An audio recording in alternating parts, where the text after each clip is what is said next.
A Two-Spirit Journey, narrated by Marsha Rasmussen Knight, written by Ma-Nee Chacaby, with Mary Louisa Plummer. A note on terminology.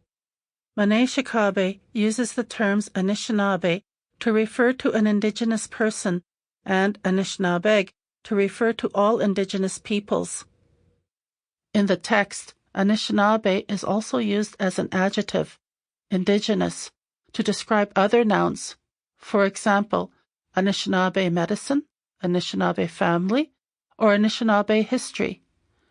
The Anishinaabe words she uses in this book are Ojibwe. The spellings of Anishinaabe terms were generally standardized with existing dictionaries, except in cases where they did not reflect Ma-Nee's pronunciation or knowledge of them. Privacy note. To protect the privacy and the identities of the individuals mentioned in this book, all names, excluding Ma-Nee's, have been substituted with pseudonyms. Figure 1. Partial family tree showing 51 of Ma-Nee Chacaby's relations, starting from her maternal grandparents, Christopher and Lalela, including her mother, Deborah, her partners, her many biological, adopted, and foster children, her 6 grandchildren, and finally arriving at Ma-Nee's first 2 great-grandchildren, Namid and William. Caption: Partial Family Tree. Chapter 1. My Grandmother's and My Family's History in Manitoba and Ontario, 1863 to 1952. My name is Ma-Nee Chacaby. I am an Ojibwa-Cree elder, and I have both a male and a female spirit inside of me. I have experienced a long, complicated, and sometimes challenging journey over the course of my life. My earliest memories are of gathering kindling, making snowshoes, and hunting and trapping in my isolated Canadian community, where alcoholism was widespread in the 1950s. In 2013, more than half a century later, I performed a healing ceremony and then helped lead the first gay pride parade in my city, Thunder Bay, Ontario. This book describes the extraordinary path that led me to this place.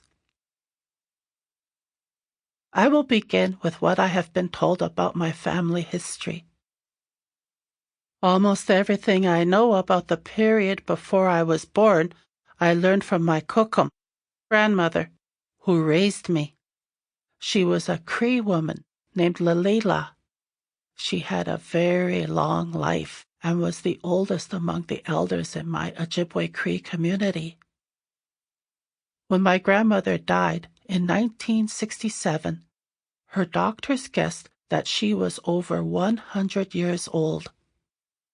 They entered her age as 104 on her death certificate, which means she would have been born in 1863. Some of the elders in our community later discussed the events in my grandmother's lifetime, and they agreed that she probably was born in the 1860s. When I was a child, my kukum was well known as a storyteller in our community. Some of the following stories she told to me alone.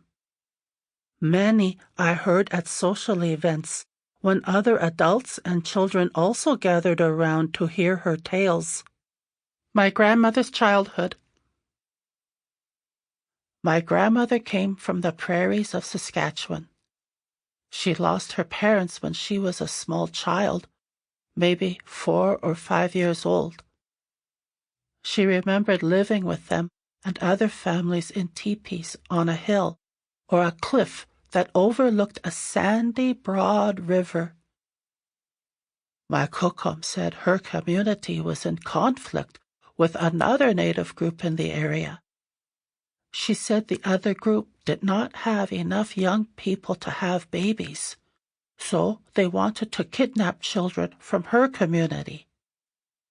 Because of that dispute, Sample complete.